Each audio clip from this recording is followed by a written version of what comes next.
Ya, Assalamualaikum warahmatullahi wabarakatuh. Apa kabar teman-teman? Semoga semuanya dalam keadaan sehat ya.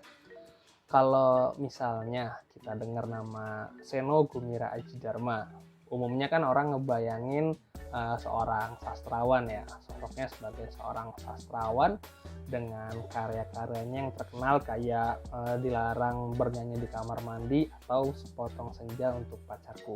Nah, dalam video kali ini saya mau ngebahas bukunya yang berjudul Ngobrolin Komik. Ya, saya nggak salah ngomong kalau ternyata Pak Seno Gumira Aji Dharma itu adalah seorang penggemar komik kelas kakap. Ya, gimana enggak? Gelar doktoralnya aja di UI itu disertasinya hasil ngebahas komik, yaitu komik Panji Tengkorak, salah satu komik dengan genre silat yang sangat sohor di masanya. Selain itu, Pak Seno Gumira Aji Dharma juga pernah bikin komik, ya beliau pernah nulis komik yang gambarnya dibuat oleh Pak Asnar Zaki, yaitu Jakarta 2039, sebuah komik refleksi atas tragedi 1998, dan juga Sukap Intel Melayu, sebuah komik detektif ala-ala James Bond tapi kocak dan ada katakanlah kutipan-kutipan filsafatnya. Nah, di bukunya yang terbaru yaitu Ngobrolin Komik, ini tentang apa sih? Kalau kita lihat nih bukunya tebel banget ya, hampir satu ring ya, hampir 500 halaman, 400 sekian halaman lah. Ini isinya tentang kumpulan tulisan Pak Seno soal komik, mulai dari artikel-artikel yang dimuat di berbagai majalah atau koran, terus juga ada makalah dari beberapa diskusi yang pernah diadakan di kampus-kampus atau pameran, terus juga ada kata-kata pengantar di buku-buku yang pernah diterbitkan dan masih banyak lagi. Nah, kan kalau tulisan-tulisan itu mau kita baca susah ya, karena kan terserak di mana-mana. Nah, alhamdulillah tulisan-tulisan tersebut sudah terkumpul di buku ini.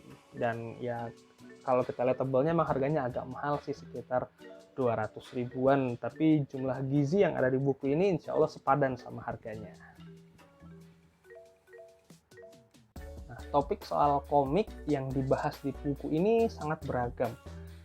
Mulai dari tentang Yan Mintaraga dan Zaldi, beliau adalah dua komikus generasi 70-an yang terkenal dengan genre yang kalau istilahnya Marsa Bonnet itu roman remaja.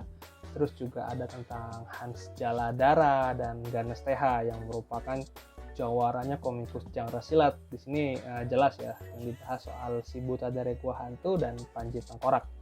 Terus juga ada tulisan tentang Teguh Santosa yang terkenal dengan roman sejarahnya Sandora dan juga komik mistik surrealismenya. Terus juga tentu ada Era Kosasih yang belakangan dikenal sebagai seorang bapak komik Indonesia yang komik wayangnya sangat populer bahkan hingga hari ini, yaitu Ramayana dan Mahabharata. Terus juga ada Taguan Harjo, seorang komikus Medan yang melampaui zaman dengan bikin komik filsafat berjudul Batas Firdaus dan Namanya Manusia, dan juga pernah juga mengangkat isu soal feminisme lewat komiknya yang berjudul Kapten Yani, yang menurut saya ini pencapaian sangat luar biasa ya, soalnya beliau udah punya concern tentang hal-hal tersebut di tahun 60-an. Nah, gak cuma ngebahas soal komikus-komikus Indonesia generasi awal, di buku ini Pak Seno juga banyak ngebahas tema-tema lain, kayak misalnya tentang isu kapitalisme dalam komik Paman Gober karyanya Karl Barks. Terus juga ada lokalisasi superhero dari komik Amerika. Kalau misalnya yang paling kelihatan kan laba-laba merah ya, yang plek banget diambil dari Spider-Man. Terus juga ada komik tentang komiknya Scott McCloud yang sering jadi bahan belajarnya teman-teman komikus ya. Ada Understanding Comics, Making Comics, dan Reinventing Comics.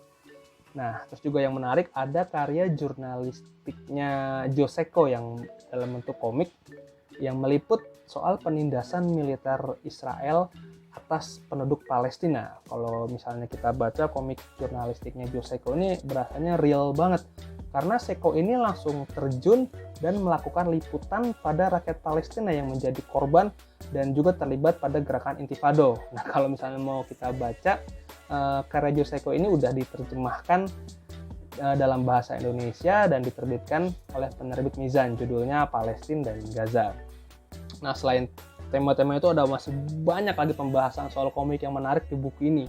Jadi buat teman-teman, khususnya yang punya ketertarikan di bidang komik, saya sangat nganjurin buat beli dan baca buku ini. Ini worth it banget ya. Saya beli buku ini di salah satu e-commerce. Tapi kalau misalnya teman-teman mau beli langsung juga, kalau katanya Mas Beng Rahadian di Instagramnya sih, di Gramedia juga ada buku ini. Harganya ya 200.000, karena kita lihat isinya tebal banget ya, hampir 1 rim ini. Nah, jadi tunggu apa lagi, langsung aja disikat sebelum buku ini jadi barang langka. Oke, mungkin gitu aja untuk kali ini. Assalamualaikum warahmatullahi wabarakatuh.